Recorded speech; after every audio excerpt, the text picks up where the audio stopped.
Hello दोस्तों, आपका बहुत बहुत स्वागत है आपके अपने चैनल एमपी ऑनलाइन स्टडी पर। जैसे कि आपको पता है, आज की जो हमारी वीडियो रहने वाली है वो पुलवामा हमले से रिलेटेड जो इम्पोर्टेंट प्रश्न पूछे जाते हैं और किस प्रकार भारत सरकार ने इसका जवाब जो है दिया, उससे रिलेटेड भी जो प्रश्न कई बार एग्जाम में पूछे जाते हैं। तो आज की वीडियो इंपॉर्टेंट रहने वाली, वीडियो को आप अंत तक जरूर देखें। साथ ही साथ चैनल को अगर आपने अभी तक नहीं किया है सब्सक्राइब तो चैनल को आप कर लीजिए सब्सक्राइब। वीडियो पसंद आती है तो वीडियो को लाइक कीजिए, वीडियो को शेयर कीजिए और वीडियो में कमेंट कीजिए। तो स्टार्ट करते हैं आज की हमारी वीडियो। मोस्ट इम्पॉर्टेंट आज की हमारी वीडियो रहने वाली है। जैसे कि आप भी जानते हैं, आज की जो हमारी वीडियो रहने वाली है वो पुलवामा हमले से संबंधित प्रश्न रहेंगे।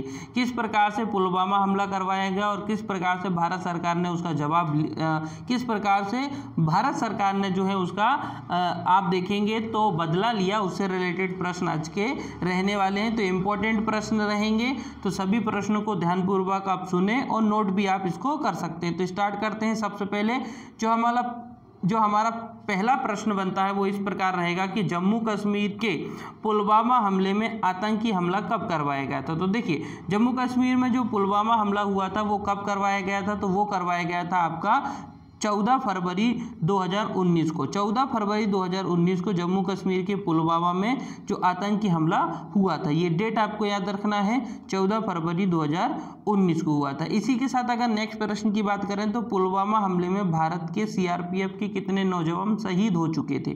तो देखिए, पुलवामा हमला जो हुआ था उसमें भारत के जो सीआरपीएफ है इसके कितने नौजवान इसमें शहीद हुए थे। तो इनकी अगर हम बात करें तो 40 से ज़्यादा जो हैं हमारे जवान इसमें शहीद हुए। ठीक है, नेक्स्ट प्रश्न की बात करते हैं। जो है हमारे पास पुलवामा हमले को अंजाम देने वाला आतंकी कौन था। देखिए, इस पूरे घटना को जो अंजाम दिया वो आतंकी कौन था, तो वो था आदिल अहमद दार। ठीक है, आदिल अहमद दार की अगर हम बात करें तो यही वो आतंकी है जिसने जो है इस पूरी घटना को जो है अंजाम दिया। तो ये नाम आपको याद रखना है, पुलवामा हमले को अंजाम देने वाला आतंकी कौन था, तो वो था आदिल अहमद दार था। ठीक है, नेक्स्ट प्रश्न की बात करते हैं। जो है हमारे पास कि आदिल अहमद दार कहाँ का नागरिक था। तो ये नागरिक तो भारत का ही था, लेकिन ये जम्मू कश्मीर से बिलोंग करता था। तो आदिल अहमद दार भारत का नागरिक था जो जम्मू कश्मीर से क्या करता था, बिलोंग करता था। तो आदिल अहमद दार का नाम आपको याद रखना है कि आदिल अहमद दार भारत का नागरिक था जो जम्मू कश्मीर से बिलोंग करता था, लेकिन ये अटैक जो करवाया है वो जैसे मोहम्मद की जो पूरी संगठन है, आतंकी संगठन है, उसके द्वारा करवाया गया था। ठीक है, तो नेक्स्ट प्रश्न की बात करते हैं। जो है हमारे पास पाकिस्तानी संगठन की स्थापना कब की गई थी। तो देखिए, ये मैं आपको जैसे मोहम्मद की ही बात कर रहा हूँ। तो पाकिस्तानी संगठन की स्थापना किस वर्ष की गई थी, तो सन 2000 में जो है पाकिस्तानी संगठन की स्थापना की गई थी। इसके साथ अगर आप देखेंगे तो जो पाकिस्तानी संगठन का नाम क्या है, अभी मैं ऑलरेडी बता चुका हूँ, इसका नाम है जैश ए मोहम्मद, जिसकी स्थापना 2000 में हुई। तो अगर आपसे पूछ लिया जाए कि पाकिस्तानी संगठन जो है जैश ए मोहम्मद, इसकी स्थापना कब हुई है, तो 2000 में हुई है। और जैश ए मोहम्मद कहाँ का संगठन है, तो ये पाकिस्तान का संगठन है, ये भी आपको याद रखना है। इसी के साथ अगर आप देखेंगे तो पाकिस्तानी संगठन जैश ए मोहम्मद की स्थापना किसने की, ये नाम आपको इम्पोर्टेंट है, मसूद अजहर जो था इसने ही जो है सन 2000 में, ठीक है, पाकिस्तानी संगठन जैश ए मोहम्मद की स्थापना की है। तो ये भी नाम आपको इसमें याद रखना है कि पाकिस्तानी संगठन जैश ए मोहम्मद की स्थापना किसने की है, तो मसूद अजहर ने की है और 2000 में की थी। ठीक है, अब इसके साथ ही आप एक पॉइंट इसमें याद रखें कि आतंकी संगठन जैश ए मोहम्मद किस किस से संबंधित है। देखिए, भारत में बहुत सारे अटैक करवाए गए, बहुत सारे हमले जो हैं जैश ए मोहम्मद द्वारा करवाए गए, जो कि एक पाकिस्तान के आप आतंकी संगठन इसको कह सकते हैं। और इसकी जो स्थापना जिसने की थी वो भी मैं आपको बता चुका हूँ, मसूद अजहर, इसके द्वारा जो इसकी स्थापना की गई थी, जो कि एक प्रकार का आतंकी संगठन है। तो आतंकी संगठन जैश ए मोहम्मद किस किस से संबंधित है, तो इसमें अगर आप देखेंगे तो इसने बहुत सारे हमले भारत में करवाए हैं, जिसमें एक पुलवामा हमला हुआ 2019 में, और इसी के साथ पठानकोट हमला भी हुआ 2016 में। फिर इसके बाद देखेंगे उरी हमला हुआ, ये भी 2016 में हुआ। फिर भारतीय संसद पर हमला हुआ जो 2001 में हुआ। और इसके साथ एक और आप याद रखें, जो कि आप ताज होटल का हमला देखेंगे। तो इस प्रकार के जो इतने हमले भारत पर हुए हैं, ये सारे हमले जो हैं जैश ए मोहम्मद संगठन द्वारा जो है करवाए गए हैं। तो आतंकी संगठन जैश ए मोहम्मद किस किस हमलों से संबंधित हैं? पुलवामा हमला 2019 में हुआ, पठानकोट हमला 2016 में हुआ, उरी हमला 2016 में हुआ, भारतीय संसद पर हमला 2001 में हुआ। ठीक है, ताज हमला वो भी आप याद रखें। नेक्स्ट प्रश्न की बात करते हैं, भारत ने किस लड़ाकू विमान से पाकिस्तान में स्थित जैश ए मोहम्मद के आतंकी कैंप को नष्ट कर दिया था? देखिए, भारत में अगर आप देखेंगे तो भारत ने इसका जवाब लिया, मतलब बदला लिया, और ये बदला कब लिया गया? 26 फरवरी को। जब भारत ने 26 फरवरी को जो है इसका बदला लिया तो भारत ने किस विमान का इस्तेमाल किया था, और उससे जो है पाकिस्तान में स्थित जो आतंकी संगठन है जैश ए मोहम्मद, इसके कैंपों को क्या कर दिया था? पूरी तरीके से नष्ट कर दिया था। ठीक है, तो इसमें भारत का मिराज 2000 इसका इस्तेमाल किया गया था। तो भारत का जो मिराज 2000 है, इसको आप देख सकते हैं, ये है भारत का मिराज 2000। इसका इस्तेमाल जो है भारत ने जो है वो आतंकी एयर स्ट्राइक में किया था, और ये एयर स्ट्राइक जो किया गया था वो कैंपों को नष्ट करने के लिए किया गया था। हालांकि इसमें बहुत सारे आतंकी मारे भी गए थे। ठीक है, तो इसमें अगर आप देखेंगे तो भारत की तरफ से पुलवामा हमले में कितने मिराज गए थे? देखिए, भारत का जो एयर स्ट्राइक हुआ था उस एयर स्ट्राइक में कितने हमने यहाँ पर भारत सरकार द्वारा कितने मिराज गए थे? तो 12 मिराज थे। और ये कब हुआ था? ये हुआ था 26 फरवरी 2019 को। इंडिया ने क्या किया था? एयर स्ट्राइक किया था, और एयर स्ट्राइक करने से जो है 12 मिराज का इस्तेमाल किया गया था इन एयर स्ट्राइक में। और जो है उससे जो है जैश ए मोहम्मद के जितने भी आतंकी कैंप थे उन सभी को क्या कर दिया गया था? नष्ट कर दिया गया था। तो याद रखना, 26 फरवरी 2019 को इंडिया ने एयर स्ट्राइक में जो है 12 मिराज का इस्तेमाल किया था। ठीक है, उसके बाद देखते हैं कि मिराज 2000 को किस कंपनी ने बनाया है। तो कंपनी का कई बार नाम पूछ लिया जाता है कि हमारे पास जो लड़ाकू विमान मिराज 2000 है इसको किस कंपनी ने बनाया? तो इसको जो है डसाल्ट कंपनी ने बनाया, और ये डसाल्ट कंपनी कहाँ की है? ये फ्रांस की है। तो डसाल्ट कंपनी द्वारा जो है मिराज 2000 को बनाया गया, जो कि एक फ्रांस की कंपनी है। ठीक है, ये पॉइंट इंपॉर्टेंट है तो आपको याद रखना है। इसके बाद नेक्स्ट प्रश्न की बात करते हैं, जो पाकिस्तान का लड़ाकू विमान था F-16 जिसको भारत के 2000 ने जो है नष्ट कर दिया था। भारत का जो मिराज 2000 है ना, इसने पाकिस्तान के F-16 को पूरी तरीके से क्या कर दिया था? नष्ट कर दिया था। तो F-16 की अगर हम बात करें तो इसे किस कंपनी ने बनाया था? तो इसे बनाया था Lockheed Martin company. Lockheed Martin company जो कि अमेरिका की एक कंपनी है, इसने ही जो है जो विमान है लड़ाकू विमान F-16 को बनाया था, और इस F-16 विमान को भारत के विमान मिराज 2000 ने पूरी तरीके से क्या कर दिए?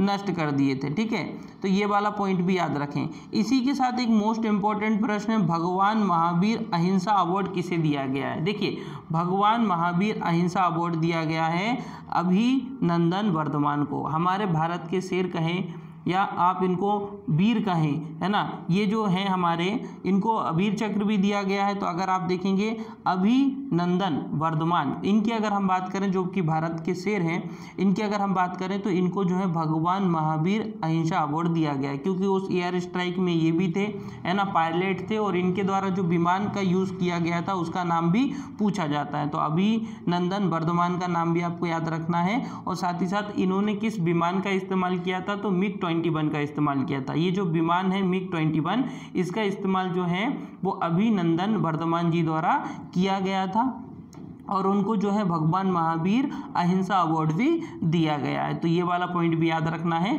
ठीक है, और साथ ही साथ आपको कुछ पॉइंट और हैं इसमें जो इम्पोर्टेंट पॉइंट है वो भी याद रखना है। जैसे कि जो जवान शहीद हुए थे हमारे, वो CRPF से संबंधित थे। तो CRPF के वर्तमान महानिर्देशक कौन है, ये आपको उनका नाम पता होना चाहिए, क्योंकि इससे रिलेटेड प्रश्न बन जाता है। तो कुलदीप सिंह वर्तमान की जो CRPF है हमारी, CRPF के वर्तमान के महानिर्देशक हैं कुलदीप सिंह। आप देख सकते हैं कुलदीप सिंह जो कि वर्तमान में CRPF के कौन है? महानिर्देशक हैं। ठीक है, तो ये भी आपको पॉइंट में याद रखना है। इसके साथ एक और मोस्ट इंपॉर्टेंट प्रश्न है, CRPF का फुल फॉर्म क्या होता है? तो देखिए, CRPF की अगर हम फुल फॉर्म की बात करें तो ये क्या होता है? Central resource police force. देखिए, सेंट्रल रिसोर्स पुलिस फोर्स जरूर है, यहाँ पर पुलिस शब्द का इस्तेमाल जरूर है, लेकिन ये पूरी तरीके तरीके से आर्मी की तरह ही काम करता है। तो याद रखना सेंट्रल रिसोर्स पुलिस फोर्स, ठीक है, ये सीआरपीएफ का क्या हो जाएगा, फुल फॉर्म हो जाएगा। और इसके बाद आपको याद रखना है कि जो सीआरपीएफ की स्थापना कब हुई थी, तो सीआरपीएफ की स्थापना की गई थी 27 जुलाई को की गई थी, मतलब 27 जुलाई 1939 में की गई थी, है ना। 1939 में जो है इसकी स्थापना की गई थी। सीआरपीएफ की बात हो रही है यहाँ पर, सीआरपीएफ, ठीक है। और सीआरपीएफ के मुख्यालय की अगर हम बात करें तो ये आपको कहाँ देखने को मिलता है, नई दिल्ली में देखने को मिलता है। सीआरपीएफ का मुख्यालय कहाँ पर है, तो नई दिल्ली में। तो ये वाला पॉइंट भी आपको याद रखना है कि सीआरपीएफ का मुख्यालय कहाँ पर है, नई दिल्ली में। इसके बाद नेक्स्ट प्रश्न की बात करते हैं, जो है हमारे पास, भारत ने किस देश से मोस्ट फेवर्ड नेशन मतलब MFN का दर्जा वापस ले लिया है। तो देखिए जिस प्रकार से जो पुलवामा अटैक हुआ, तो उस पुलवामा अटैक के कारण जो है भारत ने जो है मोस्ट फेवर्ड नेशन मतलब FMN का दर्जा किससे वापस ले लिया है, पाकिस्तान से वापस ले लिया है। पाकिस्तान से वापस नहीं, पाकिस्तान से छीन लिया है, ठीक है। तो याद रखना भारत ने किस देश से मोस्ट फेवर्ड नेशन MFN का अवार्ड छीन लिया है, तो वो ले लिया है पाकिस्तान से, ठीक है। ये चीज़ आपको याद रखना है। इसके बाद नेक्स्ट प्रश्न की बात करते हैं, जो है हमारे पास, भारत को MFN मोस्ट फेवर्ड नेशन का दर्जा कब मिला था। भारत को ये दर्जा कब मिला था, तो ये मिला था 1969 में, है ना। याद रखना 1996 में, 1996 की अगर हम बात करें, मतलब 1996 की अगर हम बात करें, तो भारत को जो है MFN मोस्ट फेवर्ड नेशन का दर्जा मिला था। तो ये वाली डेट भी आपको याद रखना है। नेक्स्ट प्रश्न की बात करते हैं, जो है पाकिस्तान से आयात होने वाली सभी सामानों पर सीमा शुल्क बढ़ाकर कितने प्रतिशत कर दिया गया। भारत से किसी भी पाकिस्तान से किसी भी प्रकार का अगर कोई भी सामान भारत में आता है, तो उस पर आयात शुल्क कितना लगाया जाएगा, है ना, टैक्स कितना लगाया जाएगा, तो वो लगाया जाएगा 200%। कितना लगाया जाएगा, 200% उस पर टैक्स लगाया जाएगा। किसी भी प्रकार का सामान पाकिस्तान से अगर भारत आता है, तो उस पर हम 200% का टैक्स लगाएंगे। इसके बाद नेक्स्ट प्रश्न की बात करते हैं, जो है भारत और पाकिस्तान के बीच जो बाघा बॉर्डर है, पाकिस्तान और भारत के बीच में जो बाघा बॉर्डर है, जिस पे आप देखेंगे बहुत कई प्रकार के आयोजन वहाँ पर होते रहते हैं, तो उस बाघा बॉर्डर की सीमा किन राज्यों के साथ लगती है, वो आपको पता होना चाहिए। देखिए बाघा बॉर्डर की बात करें तो अमृतसर से लगती है, जो कि भारत में आता है, और लाहौर से लगती है, जो कि पाकिस्तान में आता है। इन दोनों के बीच में आपको ये बॉर्डर देखने को मिलेगा। तो बाघा बॉर्डर की अगर हम बात करें, तो बाघा बॉर्डर अमृतसर जो कि भारत में है, और लाहौर जो कि पाकिस्तान में है, इन दोनों के बीच में ही आपको बाघा बॉर्डर देखने को मिलता है। जहाँ पर आप देखिए, ये देख सकते हैं पिक में कि ये जो बाघा बॉर्डर है ना, तो ये जो है आपका कहाँ कहाँ आता है, एक आता है आपका अमृतसर जो कि भारत में है, और लाहौर जो कि पाकिस्तान में, ठीक है। तो इसी के साथ आज की वीडियो हमारी यही समाप्त होती है। वीडियो अगर आपको आज की पसंद आई, तो वीडियो को आप लाइक जरूर करें, और साथ ही साथ अगर चैनल को सब्सक्राइब नहीं किया, तो चैनल को आप सब्सक्राइब कर लीजिए, ताकि इसी प्रकार की वीडियो आपको लगातार मिलती रहे। इसी के साथ वीडियो को आप शेयर कीजिए, वीडियो को लाइक कीजिए, और वीडियो पसंद आए तो वीडियो में आप कमेंट जरूर कीजिए। ओके दोस्तों, थैंक्स फॉर वॉचिंग। साथ ही साथ अगर आप इस वीडियो की PDF प्राप्त करना चाहते हैं, तो आप हमारे टेलीग्राम ग्रुप को ज्वाइन कीजिए, जिसकी लिंक आपको इस वीडियो के डिस्क्रिप्शन में मिल जाएगी। ओके दोस्तों, थैंक यू।